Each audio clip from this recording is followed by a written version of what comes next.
Hello everyone, welcome to my channel again. My name is Nguyễn Thùy Ngọc Bích and I am majoring in English Linguistics faculty of Saigon University. And today, let's follow me to discover many beautiful destinations in the central highlands and the central of Vietnam. So let's get started and have enjoy amazing time.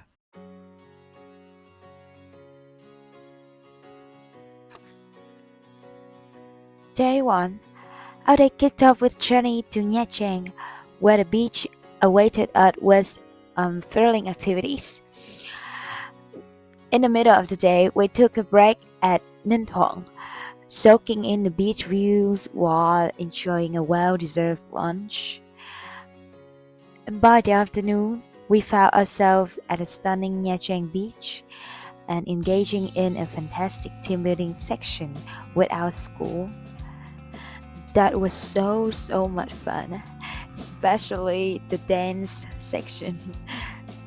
Yeah. Day 2, we're heading to Hòn Chồng Promontory. This place treated us to enchanting traditional music performances with unique instruments like đàn đá, đàn ống, đàn tranh, and đàn bầu.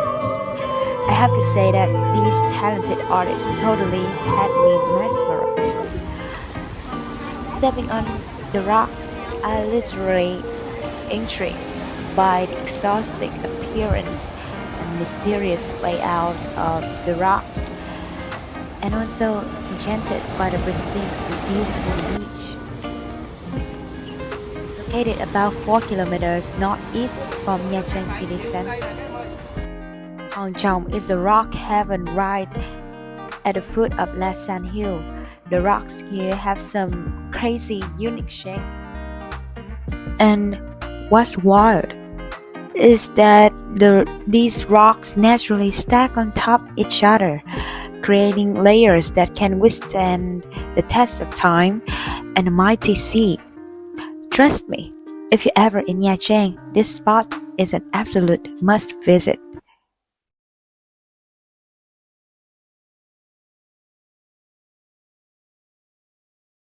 Our next stop in the evening was the breathtaking El Gió in Quy Nhơn. Nature masterpiece right here. And the name El Gió can be translated to Wind Street. And you can see why. From a distance, it looks like a saddle between two mountains, but from up high, it's more like a funnel. The unique shape makes El Gió the perfect spot for some intense winds, and I really got blown away, you can see, but it's all part of the experience. This peaceful place lets you connect with nature, listen to the waves, and feel the refreshing breezes. And that coastal walking trail, you see, is a must for your photo book. Today is another on the road day because we have to sit in on the bus from morning till late afternoon to reach Da Nang City. But before we hit our next destination, we are taken to a showroom where we can soak in the incredible stoneworks crafted by skilled artists. Although these pieces are no longer authentic as materials from Ngũ Hành Sơn and now preserved by the government, they still blow our minds. By 4 p.m., we're standing at Ngũ Hành Sơn, also known as the Marble Mountains. Not just a tourist attraction, but also a sacred Buddha worship site. Climbing roughly 200 stone steps, we have to watch very carefully because of these slippery and tough form stone steps, feeling like we're conquering Everest. The effort pays off when we soak in the peaceful atmosphere at Lâm Tỳ Viên, a place representing the birth of the historical Buddha. Our first stop is Linh Ứng Pagoda, also known as Linh Ứng Non Nước Pagoda. Facing Non Nước Beach, The pagoda announced itself with amazingly detailed archway. The pagoda was built some 200 years ago and has its history closely attached to the ups and downs of the nation's history. Stop here for photos before wandering around the courtyard to admire the moon's lotus ponds, bonsai plants, and tile work of the main structure. Behind Linh Ứng Pagoda, there is a series of open ceiling caves totally known as Tàng Chương Cave. The name means containing all the truths of the universe. Historically, some first monks coming here to the mountain lived there to practice Buddha teachings. And working through the cave, you have to be careful with your head because of the low vault. To the right, there are 3 tall honey locust trees planted 100 years ago. And in the end of the passageway, the largest temple owns a simply designed temple built in the 19th century, and it consists of 2 altars for worship of the great Buddha in the middle, 10 gods, and mother goddesses on either side. This place was once a place for Champa people venerated their Siva gods and worshipped daily, but nowadays Vietnamese put Buddha instead. And from here you can find a way up to the Heaven Gate, but I don't recommend you to do so because it's too dangerous. You can use the staircase right beside the link. Stepping outside, there's a path to Cổng Trời or Heaven Gate, which give a marvelous view of the whole city. Unfortunately, we don't have enough time to climb up to Heaven Gate, so save it for the next time.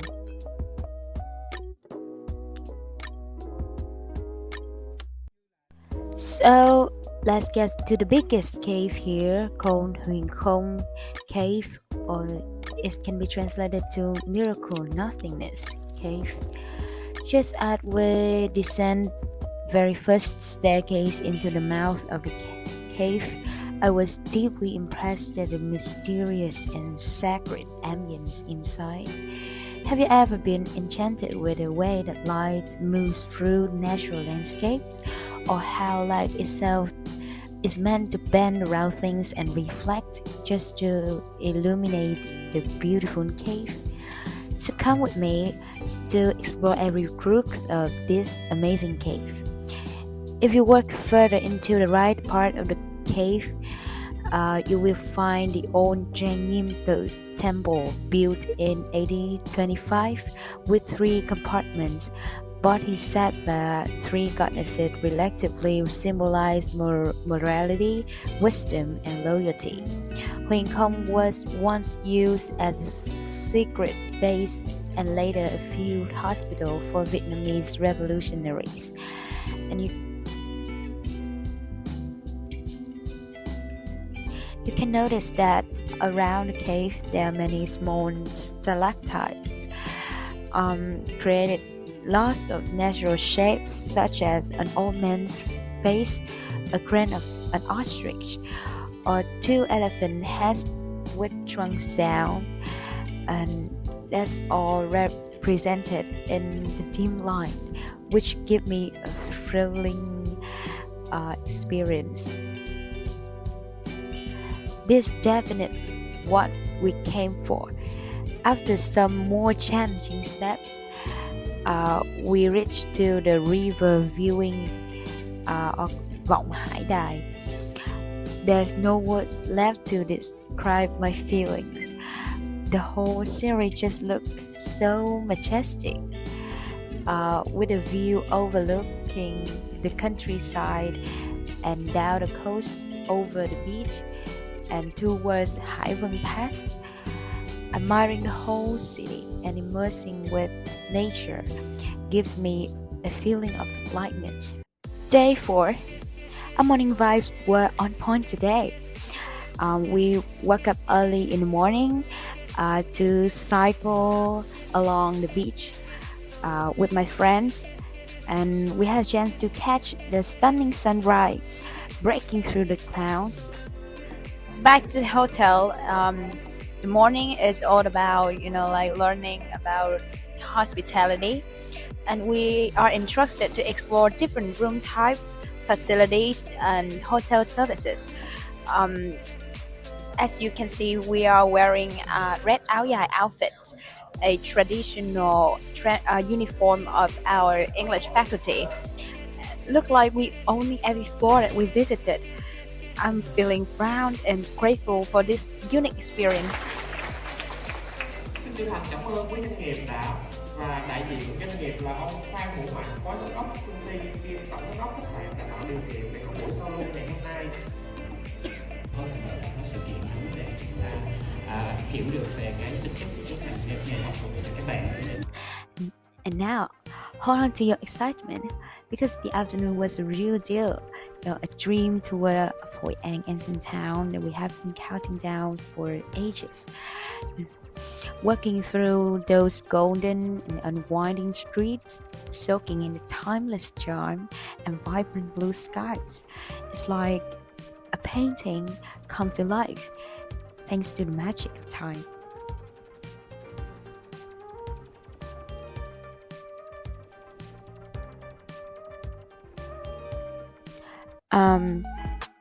And our first attraction is Đức An Ancient House, a charm preserving its original architecture.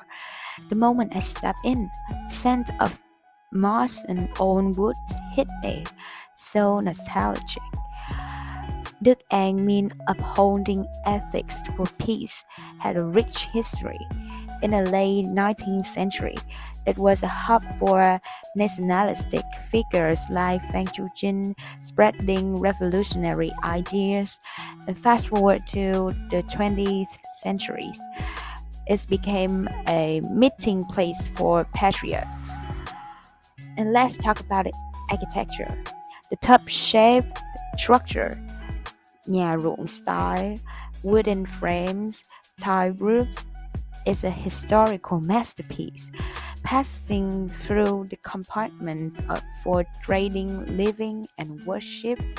You really feel the warmth and the intimacy of the old house. It's like stepping back in time and getting a first-hand look at Hoi An's rich history and lifestyle. As we stroll through the town a little bit, our next destination was the assembly hall of Cantonese Chinese congregation, or Hội quán Quảng Đông in Vietnamese, conveniently nestled near the bridge pagoda, Chùa Cầu. Taking in the sight, I found myself mesmerized by the lively and multicolored architecture adorned with, intricately carved mascots like dragons, phoenix, and unicorns. The craftsmanship dating back centuries, I have to say that they amazing. The closed campus features a 3-door gate and the spacious gardens dotted with bonsai trees. In the heart of it all, we have the communal temple, alongside with the main hall and the backyard, which shares the common feature to other assembly halls in Hoi An town. And what caught my eye were the red burned spiral incense hanging from the ceiling, each carrying people's wishes for peace when they visit this sacred place.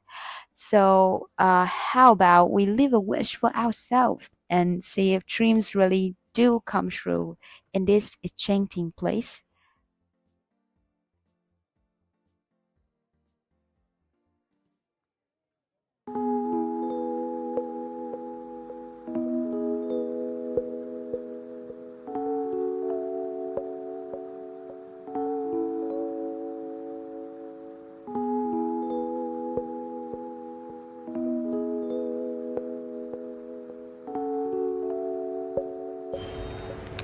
Day 5. Well, today I phone you, so there's no filming.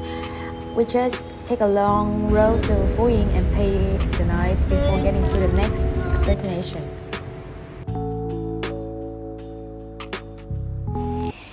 In the morning, we headed back to Nha Trang to visit the National Oceanographic Museum. The collection of this museum spreads out over 2 floors, and we kicked off our tour by venturing through a tunnel to the ground floor. It is home to fish tanks of all shapes and sizes, showcasing the incredible marine species found in the sea area of Khánh Hòa province. Reef sharks, turtles, living coral, lionfish, clownfish, you name it. The variety was mind-blowing, and some of these colorful reef species are exclusive to this part of the world. Each of them has a label indicating their name, origin, characteristics in Vietnamese and in English. The upstairs floor is for exhibiting specimens, local boats, and fishing artifacts. Plus an 18-meter long whale skeleton. Over its long history, this museum has been holding more than 20,000 specimens of tropical marine creatures, and not just real fish. There are also rare species skeletons or bodies reserved in formaldehyde solution.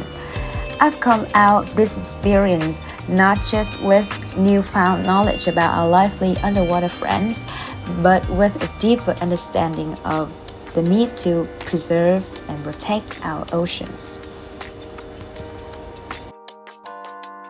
Having a fun day in aquariums, we continue our trip to Đà Lạt in the afternoon, and I have to say that I was thrilled by the thick mist covering the view, and the cool, chilling air starts to get into the bus. So, ready for the chilling atmosphere in Đà Lạt. We kicked off the day 6 by checking out the Bảo Đại King Palace 1, where King Bảo Đại used to live and work back in 1940s. The place is surrounded by flowers, towering pine trees, and a breathtaking nature views, giving up the chill and relaxed vibes. Beside the lovely scenery, we also catch a glimpse to the Vietnamese history through the visit with a tour guide here. This mansion was historically built by a French millionaire in 1940, and it was one of the most massive works of the time because of its remarkable neoclassical European style. In 1949, King Bảo Đại father-in-law contributed money for him to buy back this mansion. Since then, it has become a general headquarters and an office for his subordinate officers. So you can see there are lots of resting room for the officials working with Bảo Đại.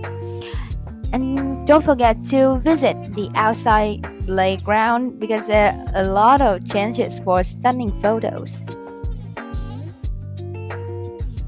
Our next destination in this morning was an iconic landmark in Đà Lạt Railway Station. Constructed in the 1930s, the station showcased a unique fusion of French and Art Deco architecture, attracting enthusiasts of both history and design. Back in the time, Đà Lạt Tháp Chàm Railway was one of the most unique railway in the world, as its construction required the rack railway sections in order for the trains to climb up the steep terrain from Nha Trang to Đà Lạt. 94 kilometers, 5 tunnels, and 3 rack rail sections. I highly recommend this place for those who wish to explore the charming city heritage and also find a photo hotspot. Next in the afternoon, we come to visit Dom and Mary Church, which is a charming Catholic church located in the heart of Đà Lạt, best known for its distinctive pink color. The church, located on a small hill and is surrounded by pine forests and gardens, which make it a popular destination for a chill seeker. The Gothic architecture is on point, and you can worship inside or just admire the beauty from the outside.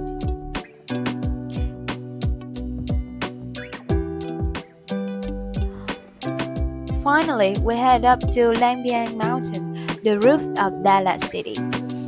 There are transport taxis take us to the top of the mountain, but if you are a thrill seeker, you can choose the climbing and trekking activities. Arrive at the top, I am speechless by the picturesque scenery and the majestic of nature amidst the thick fog. I had the chance to catch the sunset from the height of 2,000 meters above the sea level. What a masterpiece! Throughout of the day, we have a meal at a restaurant right at the foot of the mountain, and we enjoy the delicious local food prepared by the local people here. After the dinner, we have a cultural exchange party with the Let community. And I have told you that the atmosphere is getting hot over time, and we decided to give our all for the last night. Last but not least, we're capping off this incredible journey with the last destination, Trúc Lâm Zen Monastery. Nestled in the serene pine forest, this Buddhist temple is an absolute gem. The architecture here is exquisite, showcasing a perfect blend of beauty and tranquility. It is such an ideal spot for meditation and rejuvenation. Initiated by the Vietnamese government to revive the teachings of Zen Buddhism and Trúc Lâm In Tự Zen School, this masterpiece was brought to life from 1993 to 1994 by Zen Master Thích Thanh Từ. As we explore various halls and pagodas, I can hope but be captivated by the intricate artwork and sculptures here. And plus, don't miss the chance to capture the outstanding view of Tuyền Lâm Lake from the high hill. It's like stepping into a tranquil paradise, and so serene and refreshing.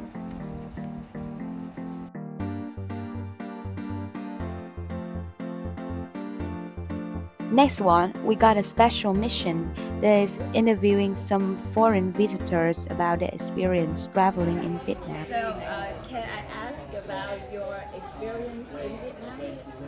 About the beauty spots and the people here and the services? In terms of the country, I think it's really, it's a good country for tourists. It's very safe, it's very friendly. I think there's a lot to see, there's a lot to do. Very interesting. The history is really interesting. The history of Vietnam is really interesting, and for me, it's interesting to hear about the history in the past, because I didn't know enough about the history of Vietnam. I've been to Thailand before. I've been to Thailand 30 years ago, but I hadn't been to Vietnam. The tourism is very good. I think it's very well organised, and everything from my perspective has been really positive. I think it's great.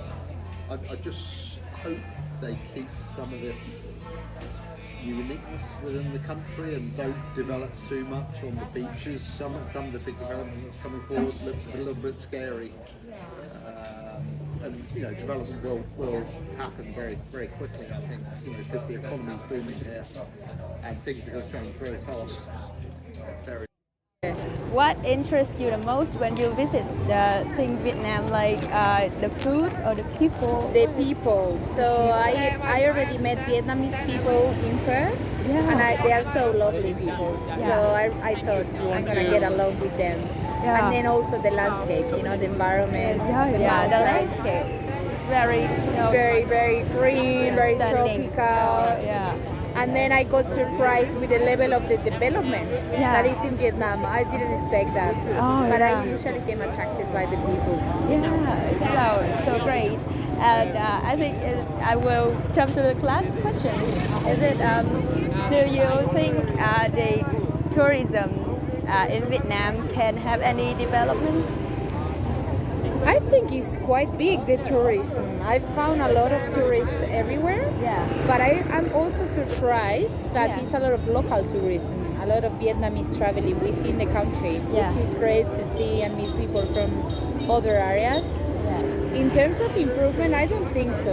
I so far found really good connections with transport. Yeah. Everybody in their homestays or hotels are really helpful, you know, for everything you need, change money or Yeah. an address or anything. I've been quite good so far. Good. Not far from some developed countries, right? No, not at all. Yeah. Even some stuff are more, you know, I'm so easy to pleased to get. hear that. Yeah. Yeah. So thank you for your time, No and I worries. appreciate that. No Hope you worries. have a nice trip in Vietnam. Thank you. And that is the end of our amazing journey. And if you like it, don't forget to click the like and share button right below. And thank you for your watching.